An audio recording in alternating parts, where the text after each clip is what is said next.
Hi, folks. This is Peter Boykin, and thank you for going right with Peter Boykin. I am running for North Carolina Lieutenant Governor, but today we're going to talk about a few things. Folks, I have a concern with what's been going on here lately in North Carolina and the United States. As I go online, I do see that people are having fun making memes about certain subjects of beer cans and certain jokes, and a lot of this is in a response to what's been dangerously going on, a trend of individuals who have mental issues, anxiety issues, and that leads to the killing of fellow American citizens, especially ones in a Christian school. Have you seen? So the outrage is there. But I have to remind people that individuals did this. Individuals did this. And while we complain about that, which we should have more complaining about that, we ignore other things going on, as in Donald Trump being arrested. I was going to do a whole podcast on that, but everybody knows about that. Time has passed. But we have a lot of concern with these types of things going on.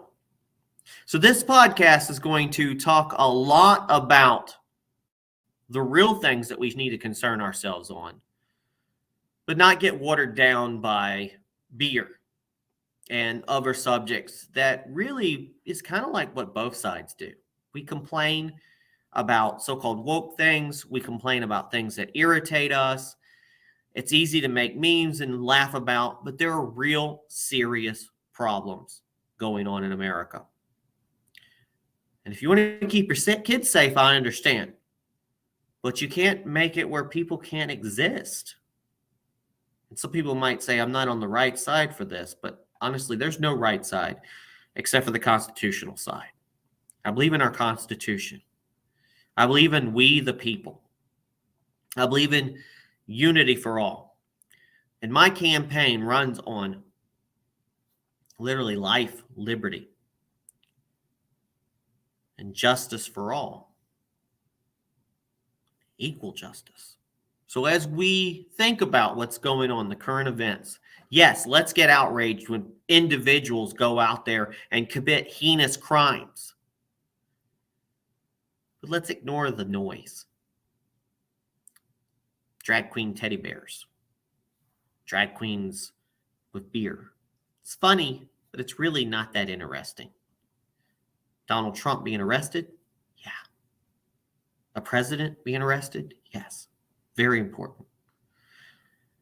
But this podcast will talk about even more important things as they distract you on one side with the easy, low-hanging fruit. The more confusing things people don't talk about. And I'm surprised more people aren't talking about it. And they slip these in without you knowing. So let's address that. Thank you for tuning in. This is Peter Boykin, #GoRight. And here's a couple of topics we're going to talk about today. Digital tyranny inside a bipartisan Trojan horse. Joe Biden put someone in jail for sharing a meme. Yes, he did. Joe Biden has the IRS target a free speech journalist. TikTok to be banned potentially, but what about all the other apps? Artificial intelligence deemed dangerous as Elon Musk and other experts ask for a 6-month pause on AI advancement. We got that and a lot more. But isn't all of this better and more important than some transsexual in a beer can? Come on, you got to think about that. Now I think it's time for us to go right. We'll be right back with Go Right News. You can follow us on GoRightNews.com for more information. Hi, fellow patriots. This is Peter Boykin from #GoRight. Share this right now. Time to go right.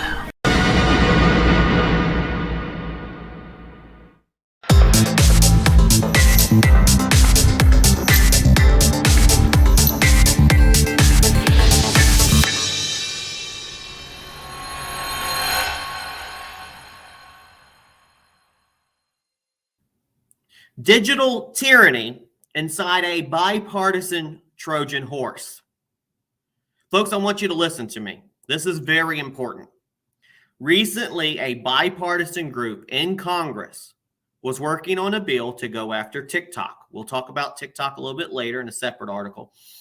But though anytime you hear the term bipartisan coalition, you should immediately be skeptical. Remember how everybody was quick to give Ukraine money? The complete Senate, 50 votes. You knew something wasn't right. Now it looks like our skepticism is warranted, just like in Ukraine. Here we are on this. Pay attention to this. Look this up. The Restrict Act. Restrict Act. It was introduced by Democrat Senator Mark Warner and Republican Senator John Thune. And it is co-sponsored by the likes of Mitt Romney, Susan Collins, Joe Manchin, and Kristen Gillibrand, a who's who of the uni-party swamp creatures. Now, publicly, they're promoting the bill as a TikTok ban, and more broadly, protecting the U.S. national security for foreign enemies trying to use social media to interfere with American discourse. But if you actually read through the bill, it doesn't mention TikTok, not once. Now, what's really in the bill? To quote Tucker Carlson, it would give enormous and terrifying new powers to the federal government to punish American citizens and regulate how they communicate with each other. That's already dangerous as it is. Now let's examine.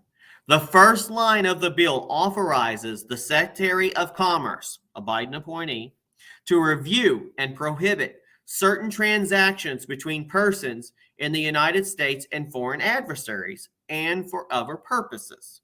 Now, whoa now.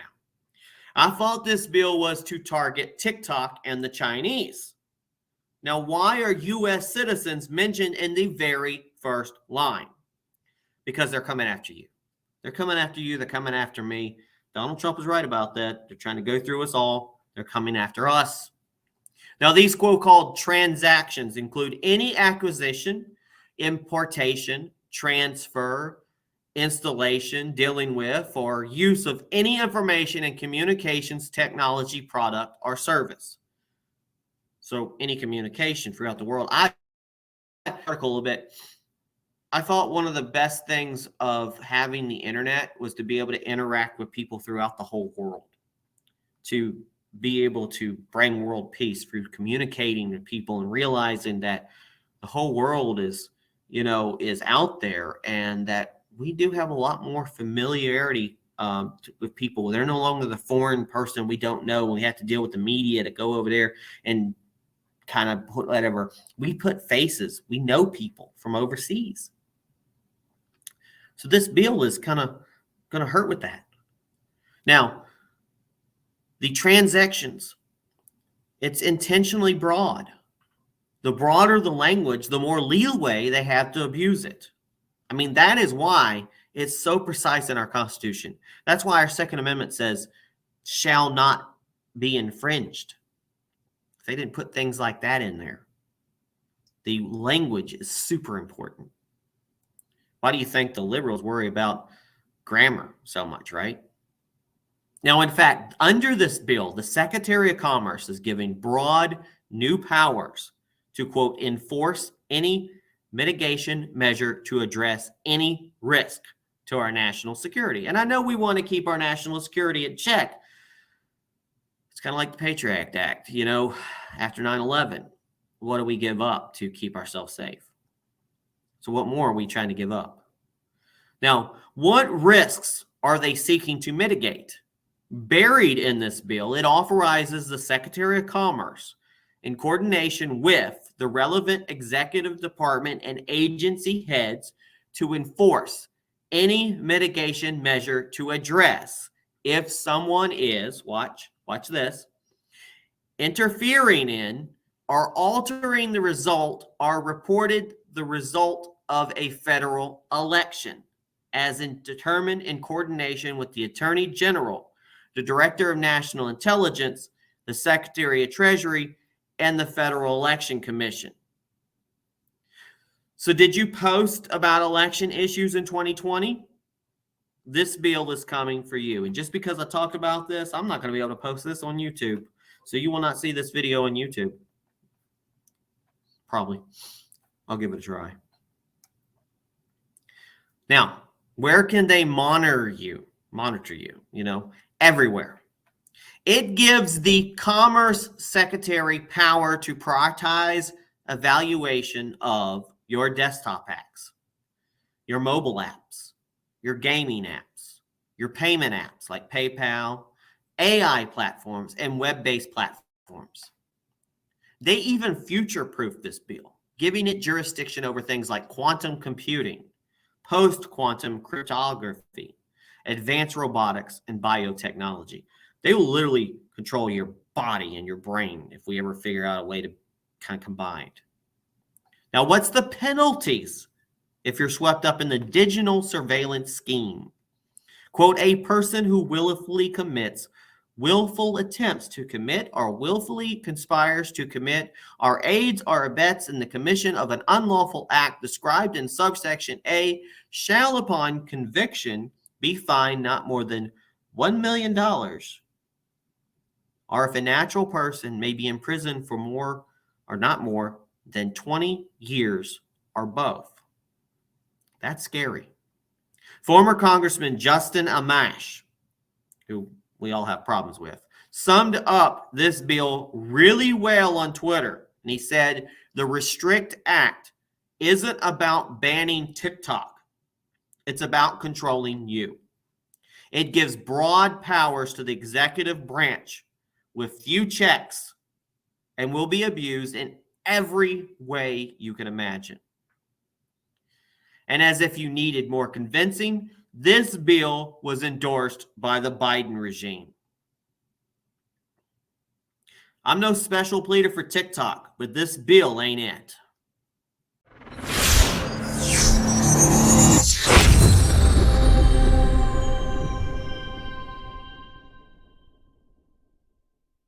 And for the international order that we have worked for generations to build.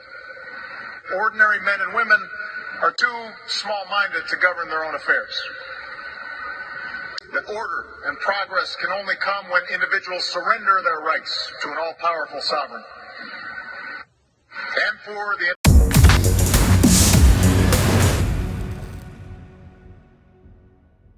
So let's talk about Joe Biden. He put someone in jail for sharing a meme. We were just talking about the Restrict Act. We were talking about the bold powers an executive can have with a Restrict Act. But Joe Biden put someone in jail for sharing a meme. A man named Douglas McKay has been found guilty of election interference for posting a meme on Twitter during the 2016 election. McKay was a pro-Trump, self-described American nationalist with over 50,000 followers on Twitter, where he went by the moniker Ricky Vaughn. I think I've spoke to this guy. In 2016, McKay jokingly posted a meme on Twitter encouraging Hillary Clinton voters to cast their vote by text. Quote, avoid the line, vote from home, text Hillary to 59925. Everybody knows these are jokes. But he got in trouble. It's kind of like saying, hey, Republicans, vote on November 4th. Democrats, vote on November 5th or whatever. It's a joke. Anybody in their right mind, do their own research. They know it's a joke. Now, the charges is the Department of Justice alleged McKay carried out a scheme to deprive individuals of their constitutional right to vote. McKay argued that he was simply trying to create a viral, funny meme. He also pointed out that Democrats were circulating similar memes, but were not facing penalties for it. Double standard, sounds like it normally. Now, the Department of Justice was not able to find a single voter who claimed they were deprived of their right to vote due to McKay's tweet. Now, the verdict. And here's why. A New York City federal court found McKay guilty of conspiring to deprive Hillary supporters of their right to vote. Now, his sentencing is scheduled for August 16th of 2023, and he could face up to 10 years in prison. And his lawyer says they plan to appeal the ruling. If you go ahead and put this Restrict Act we were talking about in, yeah, it's going to be worse than that. Now, you might be wondering, Why does this title of this article, why do we blame Biden for putting McKay in jail? Because despite this happening in 2016, the Department of Justice didn't arrest him until January 27, 2021, 1 week after Joe Biden became president. That's not a coincidence. It's just like how Donald Trump gets in trouble for something that happened 7 years ago. It's all political theater. It's going after political prisoners. Why do you think they treat January 6th prisoners differently than the BLM or the left who took over certain areas, the people in Chaz who took over? Because it's political theater. Pay attention, folks. The source of this: Politico, Post Millennial, and the Eastern District of New York.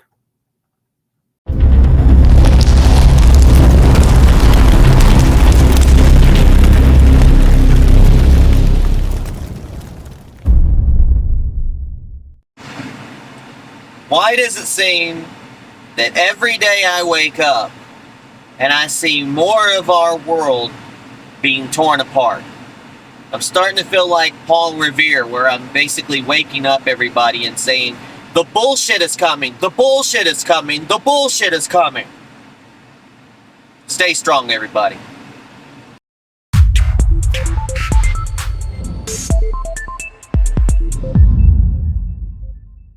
Joe Biden has the IRS target a free speech journalist. Okay, folks, we talked about how Joe Biden sent somebody to jail for a meme. We talked about the Restrict Act, how it could jail you for talking about elections. So the federal government sent IRS agents to visit independent journalist Matt Taibbi's home on the same day he happened to be testifying at the Republican-led House Select Subcommittee on the weaponization of the federal government. Isn't that ironic?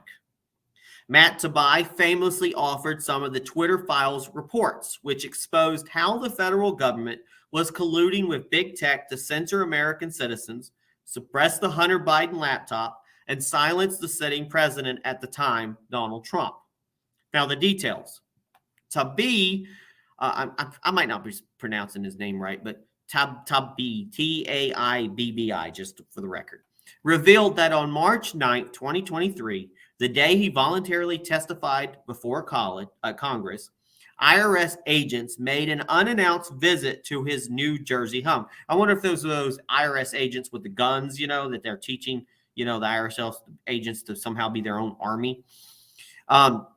Since Taibbi was in D.C. at the time, the agents left a note instructing him to call them, which he did, and learned they were rejecting his 2018 and 2021 taxes. Now, the Wall Street Journal, I'm going to let you know, I've been audited ever since Obama was, every year it seems like I'm audited. The more political I am, the more audits you get. So I completely understand what this guy's talking about. Now, the Wall Street Journal points out that if the IRS wants to audit a person, it schedules a meeting at the agent's office. It doesn't drop in unannounced.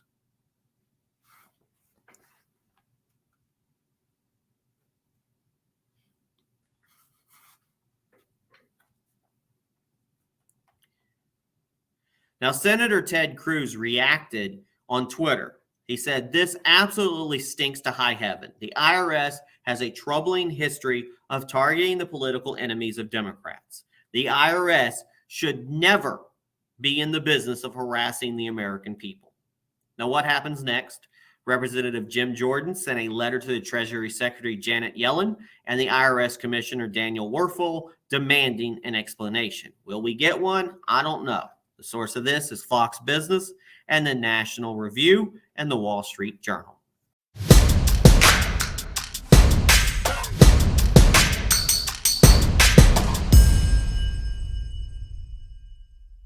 Let me burst your bubble, all right?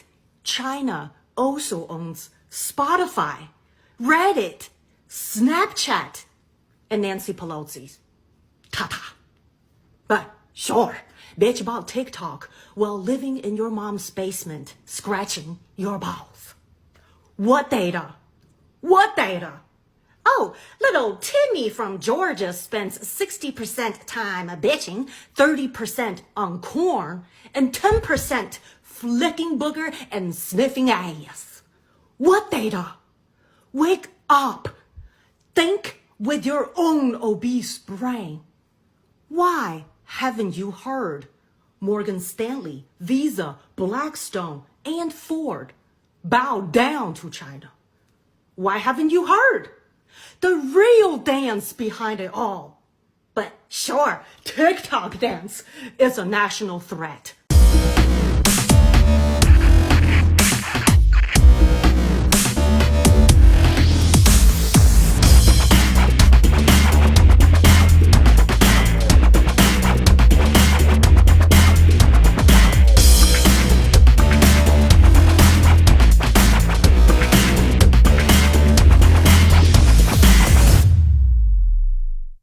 TikTok to be banned potentially. Now, we talked about earlier in the podcast, we talked about TikTok. We talked about there's a bill that's supposed to be out there that ends up not really restricting TikTok. TikTok is just a way to kind of get it in the door.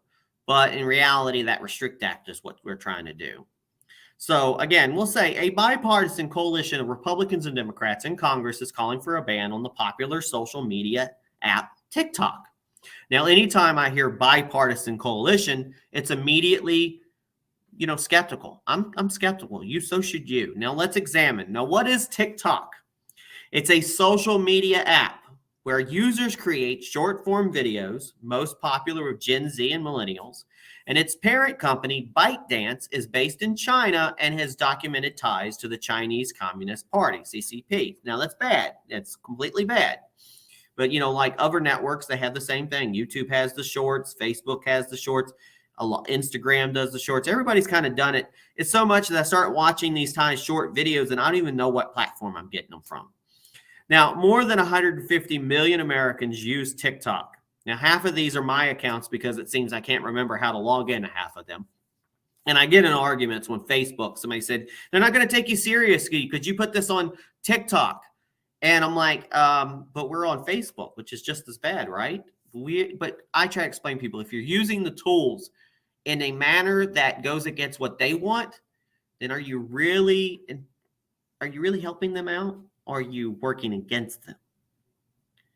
Now, why should we ban TikTok? There are plenty of justified concerns about the way that the CCP could exploit the app and target Americans. Now, remember, 44% of the U.S. uses it.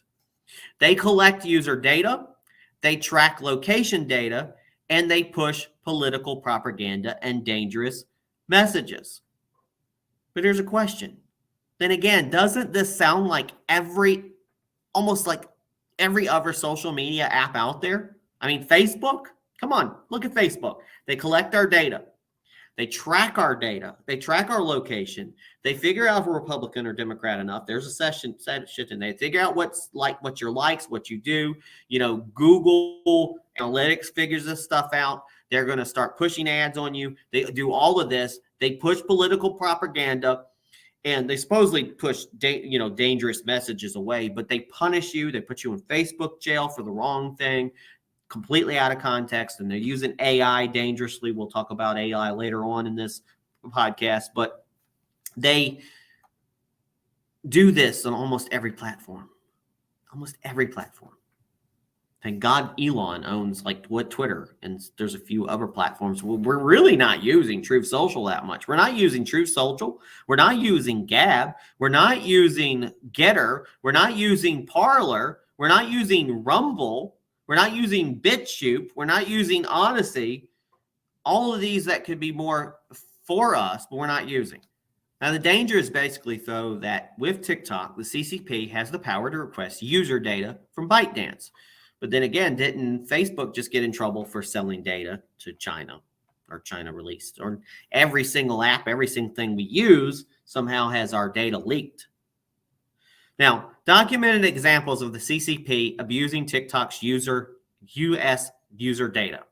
Now, last year in 2022, TikTok employees based in China were caught spying on American journalists, tapping into their IP addresses and accessing their private data, which probably our FBI does right now.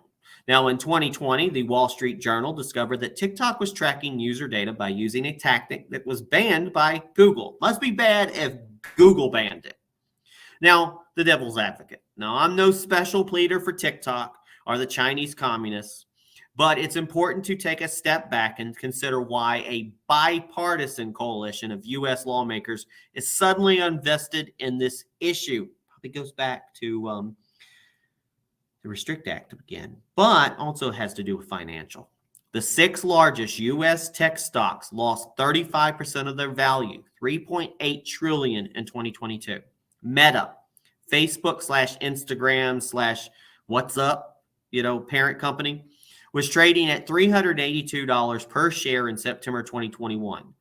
Today, it's worth $206. In 2022, Meta spent nearly Meta spent nearly 20 million lobbying Congress to advocate for policies that benefit them. Now, it would be very beneficial to a struggling tech company if their number one competitor was banned by the U.S. government. We're just saying. I also seriously worry about giving the government the power to ban social media apps. Is it very close to being unconstitutional, since it is the government interfering with our free speech? Think about it. Source of this: Breitbart, Wall Street Journal, my personal opinion, Guardian, Statistica, and the Morning Star.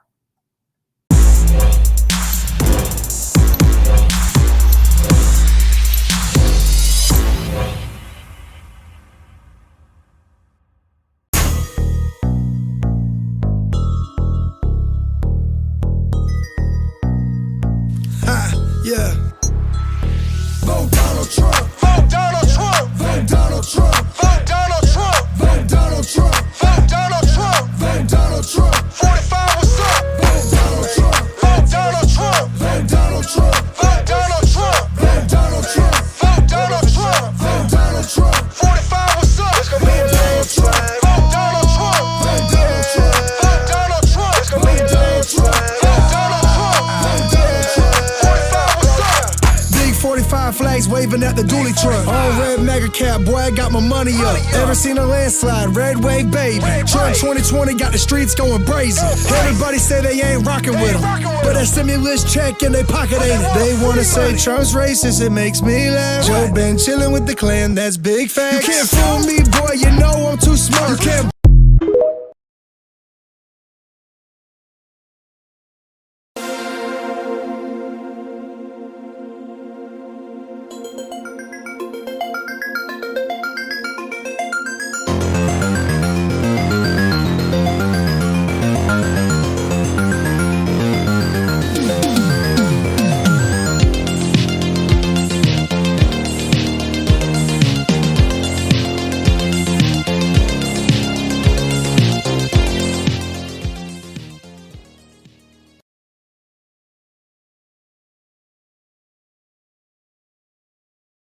Artificial intelligence deemed dangerous as Elon Musk and other experts ask for a 6-month pause on AI advancements.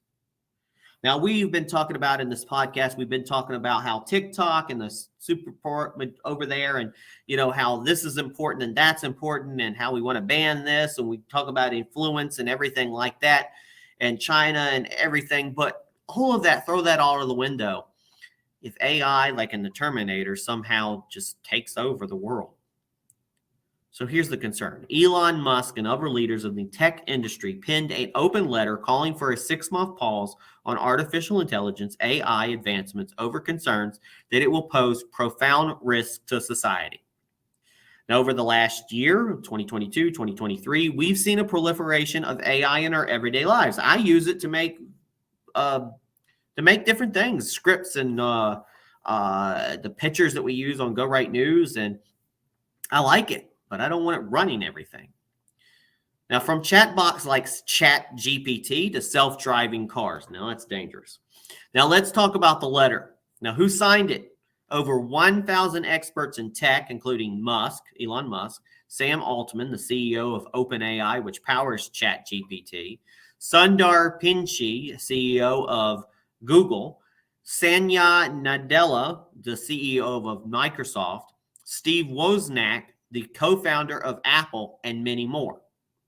Now, what are they worried about? Their letter, which warns that AI can pose profound risks to society and humanity, touched on several areas where they see immediate risk. Now, fake information. Now, should we let machines flood our information channels with propaganda and untruth? We're talking about TikTok. Now, for example, have you seen the fake AI-generated images of Trump being arrested? Should we let that be filled? What can we figure out the difference between AI and stuff? Like right now, AI is not really good with, like, they do extra sets of teeth. They don't know how many fingers and stuff we have. But it's getting better and better, folks. We have that deep, you got the deep technology where they can make your images you can't figure out. And you can, it's getting better and better. Technology is. We won't know what's the difference between reality and a simulation. Now, job loss. Should we automate away from all these jobs, including the fulfilling ones, outpacing human intelligence? Should we develop non-human minds that might eventually outnumber, outsmart, obsolete, and replace us? And then there's the AI takeover. Should we risk loss of control of our civilization? Now, their action item. The letter calls for all AI labs to immediately pause for their 6 months at least the training of AI systems more powerful than GPT-4, which is the current model behind ChatGPT. It also calls on government leaders to step up and help determine what guardrails should be put in place. AI will eventually have the power to do more damage than a nuclear bomb, and we must treat it, well, it might use the nuclear bomb, and we must treat it the same way we treat advanced military weapons. There's a reason that companies like Lockheed Martin and Raytheon can't develop weapons for countries unless the U.S. okays it. Now, my concern is that our political leaders are too stupid and too corrupt to make these decisions. And they don't know about the internet. They're still stuck. It's so behind the Congress and everything.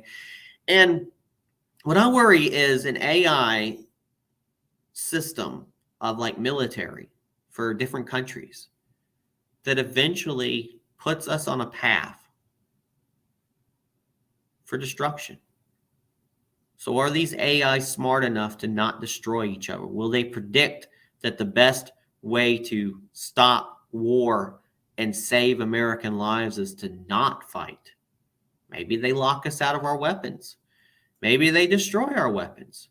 Or maybe they do the opposite and decide that destroying us is the way out. We don't know. The source of this is Future of Life Institute and Newsmax.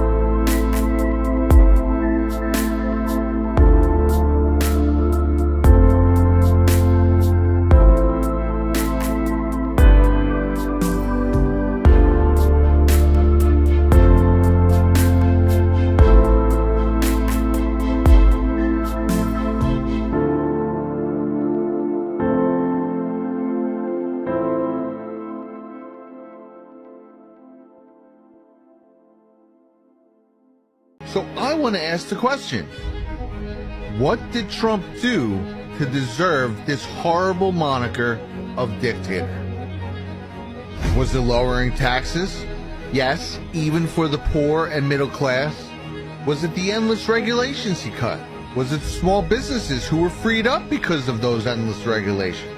Maybe it was ending and starting the process to end the forever wars in the Middle East. Or perhaps it was the thousands of troops he had brought home first.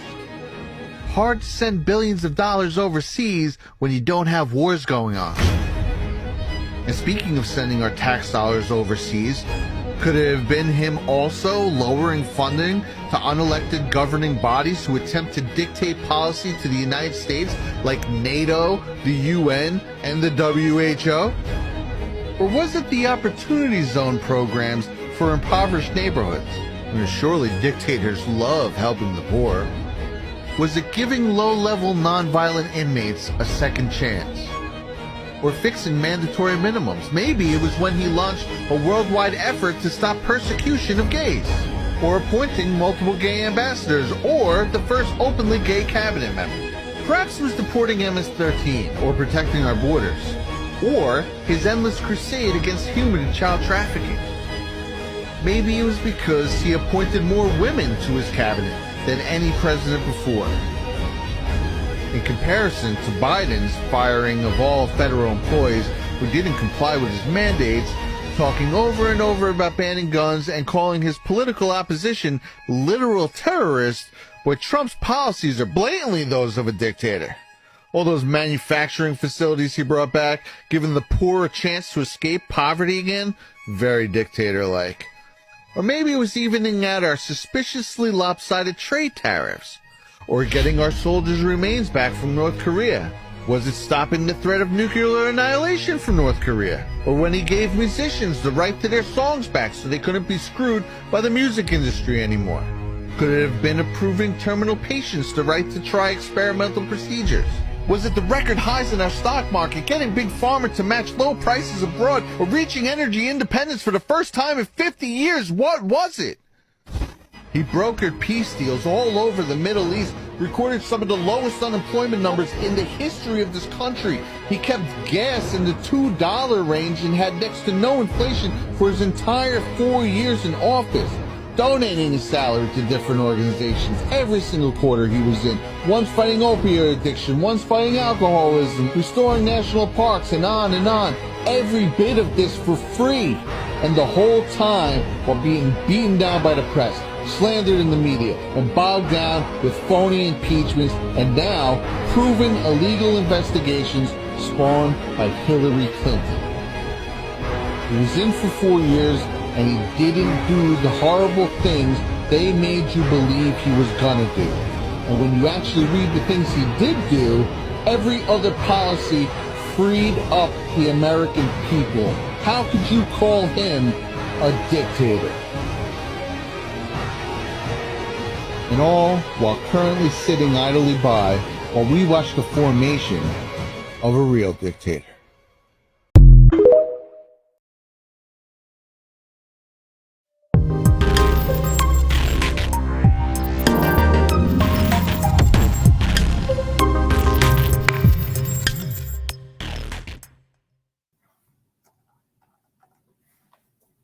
Folks, just a recap.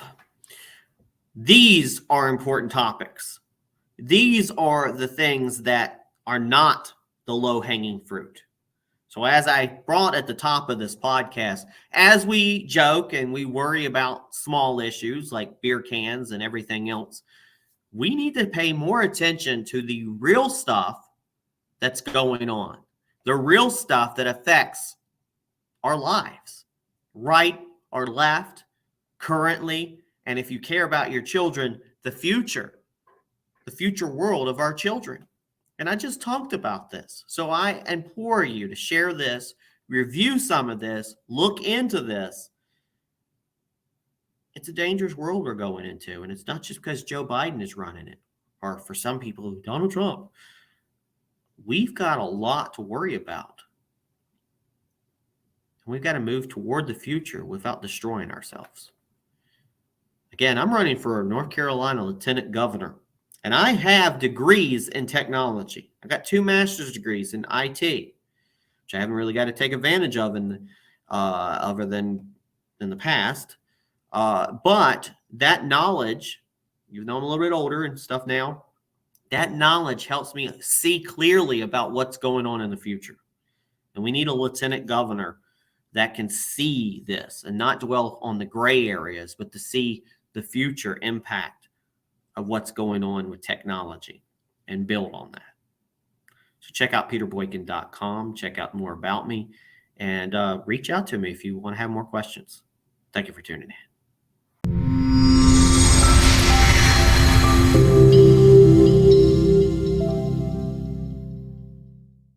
Hi folks, this is Peter Boykin. I am a conservative. I want to conserve our Constitution. I want to conserve our country. I want to conserve our way of life. I want to conserve our freedom. The principles of life, liberty, and justice for all. This is what makes our country what it is. So yes, I am a conservative. For some, I might not fit your definition, but that's the point. It's your definition, not mine. Life, liberty, justice for all. The power of one becomes the voice for many. Hashtag Go Right with Peter Boykin. To be a Republican and in the Republican Party.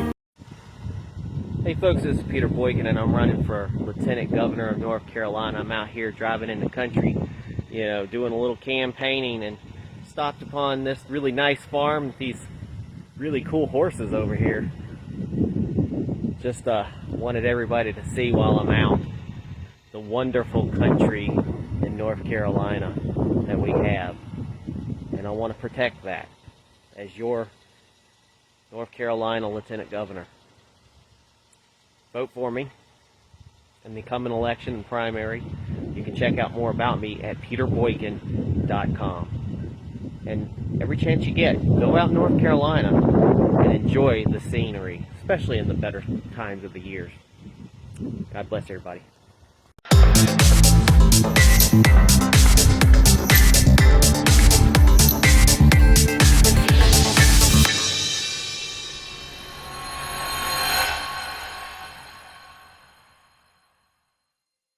Do you like what you see? I will be running in 2024, and I'll need lots of support. The website is peterboykin.com. That's peterboykin.com, and it's updated. I plan to run a clean campaign as we will have a lot of candidates running, and I just hope that money doesn't continue to decide who runs things in Raleigh or D.C. Our government should be ran by the people, and mainly by those like myself who can understand the everyday struggles of its citizens. Win or lose, I cannot just sit on the sidelines and comment. Running is activism. So if you have or you like the content that I've put out in the past, please help me towards the future. Let's hashtag Go Right with Peter Boykin.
Thanks for listening to Go Right with Peter Boykin. Please like this post, and please subscribe and follow and share this podcast to all your social media accounts, and visit GoRightNews.com for more Go Right News with Peter Boykin. If you like what you hear, help support the podcast by donating. The link to donate is on GoRightNews.com. Thank you for your support. Check out this news story and more on GoRightNews.com and the podcast, #GoRight with Peter Boykin.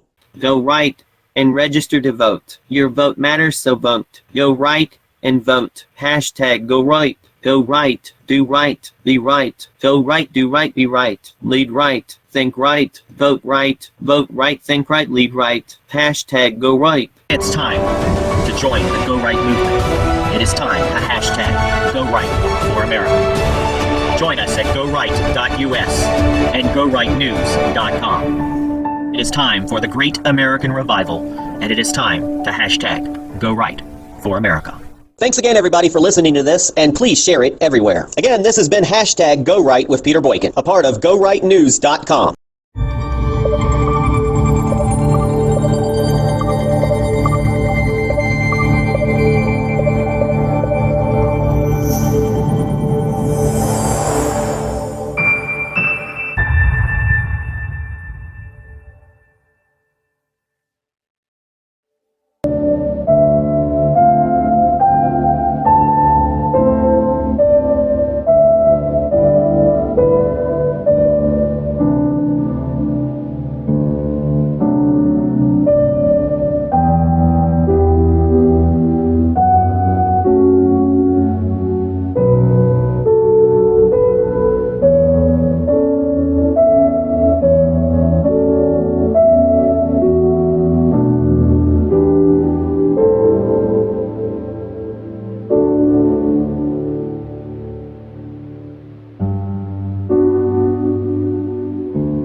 Every day, more than 2 billion people use a social media app called TikTok. Many of them are young people under the age of 24. If you had kids, you probably know already how TikTok works. TikTok lets users upload short videos. Usually they're under 30 seconds. What's interesting is that the content of these videos varies a lot depending upon what country you're in. If you're in China, where TikTok is headquartered, you tend to get more educational content. But if you live in this country, you get an awful lot of filth and propaganda tailored for kids. We're not guessing about this. We ran an experiment to prove it last summer. Watch.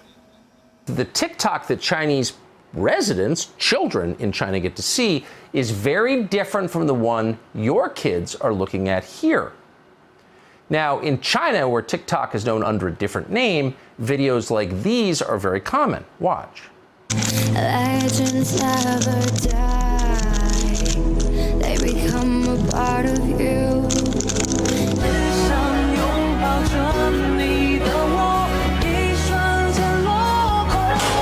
You know what American kids, your kids, are watching on TikTok? Stuff like this.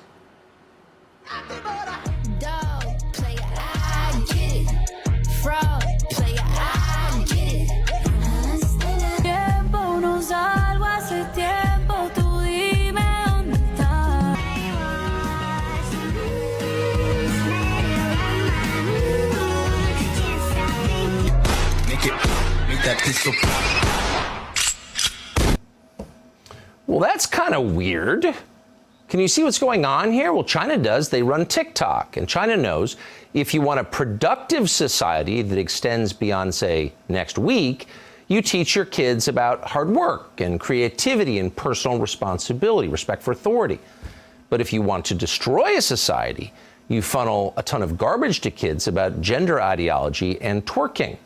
As the account Libs of TikTok has documented extensively, that's exactly what TikTok is doing here. There's a whole genre of videos of teachers boasting about indoctrinating kids. I have had multiple students come out to me, not just with their sexuality, but also with their gender identity. It's one of the reasons I think it's so important to be out and loud and proud. I teach my elementary school students about gender identity. Some people are girls, some are boys, some are both, some are neither. I might tell this kid, we do have a flag in the class that you can pledge your allegiance to. And he looks around, he goes, oh, that one? So it goes without saying that net, as they say, TikTok is not a positive influence on American society. And right now, in response to criticism of TikTok, China's government and the company itself are doing the same thing they did when they responded to allegations of a lab leak in Wuhan. They're saying anyone who raises questions is a racist. And they're doing that everywhere across the media. And they can because a lot of the news that you consume is paid for by TikTok. Politico, a completely ideologically corrupt organization out of Northern Virginia, has a so-called playbook that is sponsored by TikTok every other week. CNN, meanwhile, just put its tech reporter on the air to inform you that criticizing TikTok opens up Chinese Americans to, quote, hate and violence. If you criticize TikTok, you're killing Asian people. So, confronted with all this, you might support efforts in the Congress right now to ban TikTok altogether. And a lot of people do, not just on the right, but also on the left, which is kind of interesting. This is one of those weird moments where there's, or appears to be, some kind of bipartisan consensus. And that alone might want to make you pause for a second. If everyone in power is saying the same thing, is it really a good idea? Let's take a closer look. And again, this is not a defense of TikTok, merely an acknowledgement of what's actually happening in Washington right now. So one of the bills that would ban TikTok is being pushed, as we said, by senators in both parties. It's called the Restrict Act. Mark Warner of Virginia and John Thune of South Dakota, Democrat and Republican, introduced this legislation. Now, the bill is ostensibly about protecting American national security and ending, quote, foreign adversaries from interfering in our elections through apps like TikTok. Because, of course, election interference by Twitter and Facebook is no problem at all. But election interference from TikTok is totally unacceptable. Okay. But in reality, and you should know this if you're opposed to TikTok, as we are, this bill isn't really about banning TikTok. It's never about what they say it is. Instead, this bill would give enormous and terrifying new powers to the federal government to punish American citizens and regulate how they communicate with one another. For example, the bill would regulate, quote, certain transactions between persons in the United States and foreign adversaries. Now, what's a foreign adversary and who gets to decide? Oh, well, the Secretary of Commerce and the DNI, not the Congress, get to decide what foreign adversaries are. Well, that ought to trip a switch in your brain. And then the transactions with foreign adversaries would include, quote, any acquisition, importation, transfer, installation, dealing in, or use of any information and communications technology product or service, including ongoing activities such as mandated services, data transmission, software updates, repairs, or the provision of data hosting services. Well, that's pretty broad. Under this bill, if you engage in any of that with a so-called foreign adversary, as determined by, in this case, the Biden administration, that would allow the Secretary of Commerce, Gina Raimondo, and the Director of National Intelligence, Avril Haines, to decide whether you're acting in the, quote, interest of a foreign adversary. Again, that's another term that the executive branch, the Secretary of Commerce, gets to define without the interference of Congress. So if the Biden administration decides that you're doing this, then the Secretary of Commerce can then enforce, quote, any mitigation measure to address any risk arising from any covered transaction with any person or with respect to any property subject to the jurisdiction of the United States. These covered transactions can involve, quote, current, past, or potential future transactions. And the mitigation measures include, but are not limited to, throwing American citizens in prison for 20 years. Think about that for a minute. So you would be allowing the executive branch, the Biden administration, to regulate speech on the internet.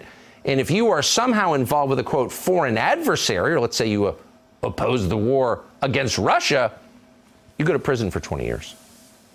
So this isn't about banning TikTok. This is about introducing flat-out totalitarianism into our system. Now, just because TikTok is so unappealing, just because it's a creepy, low-IQ Chinese plot designed to make our kids trans, and it is, that does not mean that the people trying to ban TikTok have your interests in mind. Oh, it definitely doesn't, or America's. Keep in mind, these are exactly the same people who drained our strategic petroleum reserve and, in fact, promote China at every turn. Now they're telling you they're against China. They're not. This is not an effort to push back against China. It's part of a strategy to make America much more like China, with the government in charge of what you read and see, and with terrifying punitive powers at their fingertips. Now, we've seen this before from the national security state again and again. Confronted with a foreign adversary, for example, after 9/11, the federal government uses the opportunity to expand their police powers over the American population. And they do it under false pretexts, and they do it quickly by whipping people into a panic. Usually that's rooted in some truth. TikTok is bad, sure. Al-Qaeda was terrible, of course.